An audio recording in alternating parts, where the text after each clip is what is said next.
सलाम नमस्ते सत श्री अकाल, मैं हूं रजा और आप देख रहे हैं रजा ग्राफी की Ukraine Russia war update special report. दोस्तों, जब मैं रूस और यूक्रेन के अपडेट देता था और जब भी मैंने आपको अपडेट दिए हैं तो आप लोगों ने अक्सर एक बात सुनी जिस पर मैं हमेशा बोलता था कि रशिया भले ही बहुत ताकतवर है, यूक्रेन एक छोटा सा देश है, लेकिन यूक्रेन की फौज बहुत एक्सपर्ट है। यूक्रेन के पास यूरोप के एडवांस हथियार हैं और यूरोप का अच्छा खासा पैसा है, जिसकी वजह से रूस को कड़ी टक्कर दे रहा है। यूक्रेन की ये जीत नहीं तो क्या है कि भाई 4 से 5 साल हो चुका है, रशिया जीत नहीं पा रहा है और यूक्रेन हार नहीं मान रहा है। इसमें आप किसके साथ हैं ये इंपॉर्टेंट नहीं है, इंपॉर्टेंट ये है कि आप सच को कबूल करें। और एक बार फिर से रिपोर्ट खुलकर सामने आई है। पुतिन का कबूलनामा है।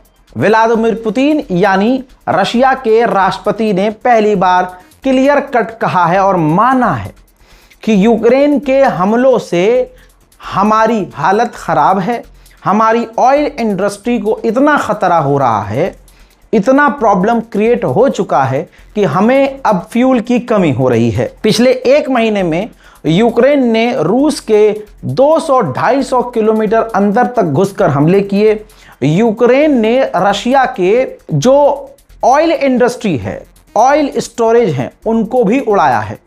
जो रशिया दुनिया को तेल बेचकर पैसा कमा रहा था, आज वही रशिया कह रहा है कि हमें तेल की कमी हो रही है। ये यूक्रेन की सबसे बड़ी कामयाबी है। अब व्लादिमीर पुतिन कह रहे हैं कि हाँ, हमें तेल की कमी हो रही है, हमें ऑयल की काफ़ी किल्लत हो रही है और हम यूक्रेन से बात करने को तैयार हैं। सुनने में ये बहुत छोटा जुमला है, लेकिन रूस के राष्ट्रपति पुतिन ये बात कह रहे हैं, इसलिए ये बात बड़ी है। हालत इतनी रूस की खराब है कि रशिया की गैसोलीन प्रोडक्शन 20 से 25% घट गई है। अभी और सुनिए, हालत इतनी खराब है कि रशिया अब जो दुनिया को तेल बेचता था, अब वो दुनिया से तेल इंपोर्ट करने के बारे में सोच रहा है। यहां पर ईरान फायदा उठा सकता है। मैं अपने यूक्रेन रशिया अपडेट में आपको यह भी समझाता और बताता रहता था कि रशिया के एयर डिफेंस सिस्टम फेल हो रहे हैं। बोला है ना मैंने, फ्लेमिंगो मिसाइल रूस के अंदर ये दंदनाती हुई यूक्रेन की घुस रही है और यूक्रेन की ये मिसाइल रूस के पावर प्लांट पर, ऑयल फैसिलिटीज पर जाकर दनादन टकराई है, जिससे साफ जाहिर है रशिया इन मिसाइलों को रोकने में फेल हो रहा है। यूरोप के तमाम देश पूरी तरह से यूक्रेन के साथ हैं। बिल था, इनके यहां कानून था कि हम किसी भी देश का परमाणु हथियार अपने मुल्क फिनलैंड में तैनात नहीं होने देंगे।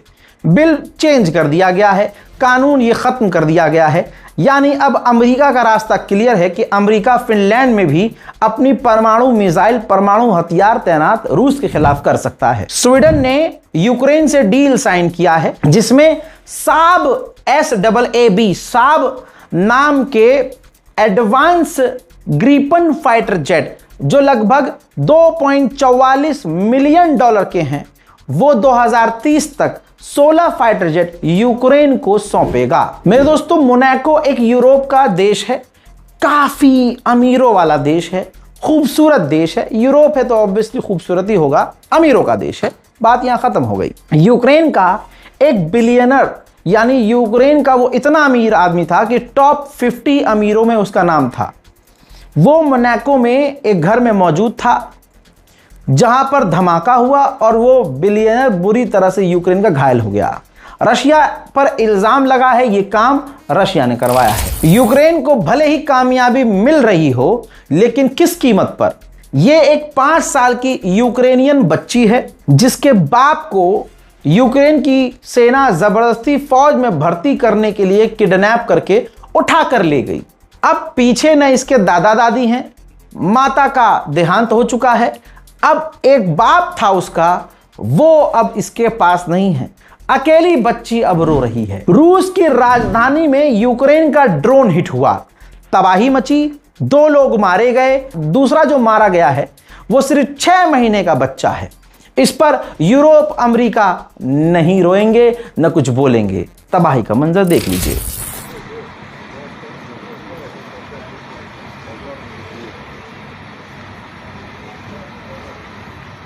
यूरोपियन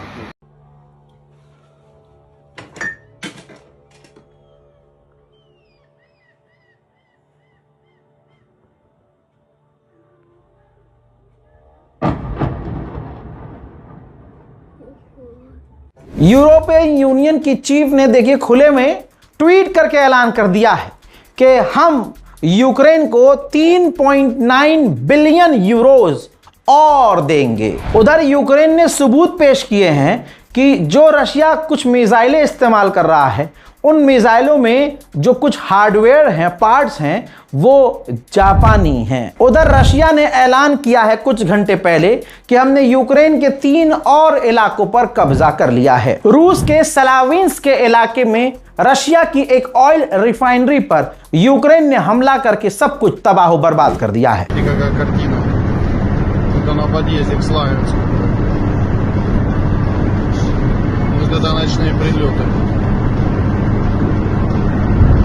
मेरे दोस्तों, इस्टोनिया के मिनिस्टर ने यूक्रेन की मोहब्बत में बड़ा बयान दिया और कहा कि यूरोप में जो यूक्रेन के ड्रोन अलग अलग जगह जाकर गिर रहे हैं, कोई बात नहीं है, एक्सेप्टेबल है।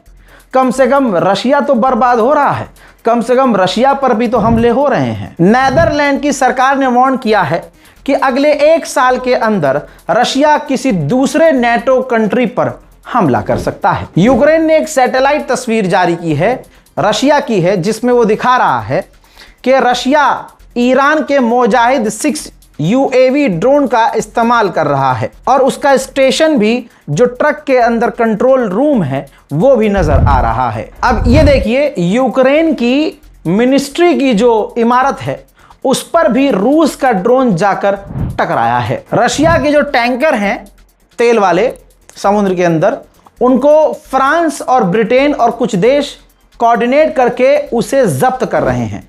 तो अब कुछ इमेज आपको दिखा रहा हूं। अब रशिया ने क्या किया है, अपने उन टैंकरों के ऊपर, जो अब टैंकर निकल रहे हैं वहां से, उनके ऊपर मशीन गन, बंदूक और हथियार लगे हुए हैं। व्लादिमीर पुतिन के नए स्टेटमेंट में उन्होंने ये कहा है कि यूक्रेन फ्रंट लाइन पर हार रहा है जंग। इसी वजह से बौखलाहट में यूक्रेन रूस के अंदर पब्लिक एरिया में, सिविलियंस इलाकों में आतंकी हमले कर रहा है। पोलैंड 29 फाइटर जेट यूक्रेन को देने वाला था, लेकिन न जाने क्या हुआ कि दोनों के बीच थोड़े से रिश्ते खराब हुए। तो पोलैंड की सरकार ने यूक्रेन को वो जो फाइटर जेट देने थे 25 से 26, वो रोक दिए हैं, होल्ड पर डाल दिए हैं। वहीं रशिया भी कोई छोटे मोटे हमले नहीं कर रहा है। जरा ये एक्सक्लूसिव तस्वीर देखिए, यूक्रेन के डोनेट्स्क के इलाके में रूस ने तबाही मचाई है। यूक्रेन के एक एयरबेस पर यूक्रेन के 2 मिग-29 फाइटर जेट खड़े थे।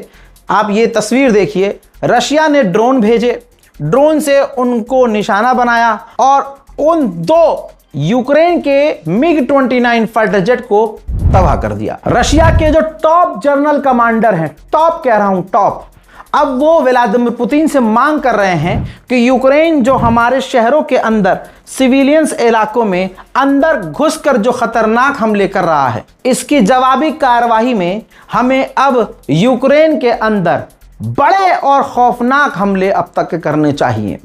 यहां तक कि उन्होंने सजेस्ट किया है कि अब यूक्रेन से बातचीत बंद कर देनी चाहिए और यूक्रेन के मामले में अमेरिका से भी बातचीत के दरवाजे बंद कर देने चाहिए। डोनाल्ड ट्रंप से पत्रकार ने पूछा, क्या आपको लगता है कि यूक्रेन जीत रहा है? तो डोनाल्ड ट्रंप ने कहा कि बहुत अच्छी पोजीशन पर यूक्रेन है और ज़ेलेंस्की काफी अच्छा काम कर रहा है, लेकिन बुरी बात यह है कि दोनों तरफ से ज्यादा लोग मारे जा रहे हैं। रशिया पर अब सवाल खड़े हो रहे हैं कि आपके एयर डिफेंस सिस्टम काम नहीं कर रहे हैं, यूक्रेन इतना मजबूत तो आपके सामने नहीं है, तो आपके मुल्क के अंदर इस तरह से हमले वो कैसे कर पा रहा है।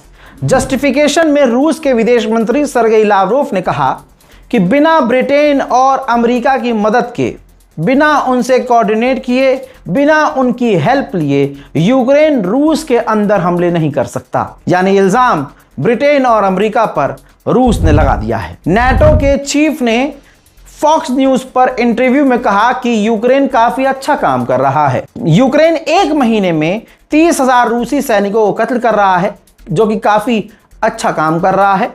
और यूक्रेन जीत रहा है। यूक्रेन की वही तस्वीर ये देखिए, किस तरह से यूक्रेन की फौज सड़क से किसी भी नौजवान को, यहां तक कि 60 साल के बुजुर्ग को भी जबरदस्ती गाड़ी में किडनैप करके लेके जा रहे हैं, फौज में भर्ती करने के लिए जबरदस्ती। उधर रशिया की हालत पतली है। ये देखिए, एक और रूस का क्रीमिया के अंदर जो पावर प्लांट था, यूक्रेन ने उसको पूरी तरह से उड़ा दिया है, तबाह कर दिया है। अब किसी देश पर इतना हमला हो कि भाई वो देश जो तेल बेचता था, अब वो तेल खरीदने के बारे में सोचे, तो वो कहां तक चुप रहेगा। अब रशिया ने भी यूक्रेन की तेल फैसिलिटी, इलेक्ट्रिक फैसिलिटी यानी बिजली घरों पर हमले शुरू कर दिए हैं। अब जब डिफेंस सिस्टमों पर सवाल खड़े हो रहे हैं, रशिया के अंदर तक यूक्रेन हमले कर रहा है, तो यह डेवलपमेंट रूस की राजधानी मॉस्को के अंदर नजर आई कि अब रशिया मॉस्को के अंदर ऊंची ऊंची इमारतों पर अपने डिफेंस सिस्टम और हथियार तैनात कर रहा है। 3 से 4 दिन पहले का एक फुटेज दिखा रहा हूं। मॉस्को के अंदर यानी रशिया की राजधानी के अंदर ऑयल रिफाइनरी थी रूस की, जिस पर यूक्रेन ने इतना बड़ा हमला किया कि मुझे एक्सप्लेन करने की जरूरत नहीं है, तस्वीर आपके सामने है। ऐसे ही हमलों के बाद रशिया के राष्ट्रपति व्लादिमीर पुतिन ने पहली बार माना कि भैया हमें तेल का बड़ा नुकसान हो रहा है। नाटो और दूसरे देश, वेस्टर्न देश चीन पर इल्जाम लगा रहे हैं कि लीथल हथियार रशिया को चीन प्रोवाइड कर रहा है। चाइना ने आधिकारिक बयान जारी करके कहा कि हमने किसी भी पार्टी, रशिया छोड़ो, हमारा कोई भी पार्टी हो, हमारी कोई भी किसी से भी कैसी भी दोस्ती हो, हमने किसी पार्टनर को लेथल वेपन का एक हिस्सा भी नहीं दिया। रूस और यूक्रेन वॉर अपडेट में फिलहाल के लिए इतना ही। दुआ कीजिए कि सारी दुनिया में शांति और अमन आए। फिलहाल की इस रिपोर्ट में इतना ही। जय हिंद।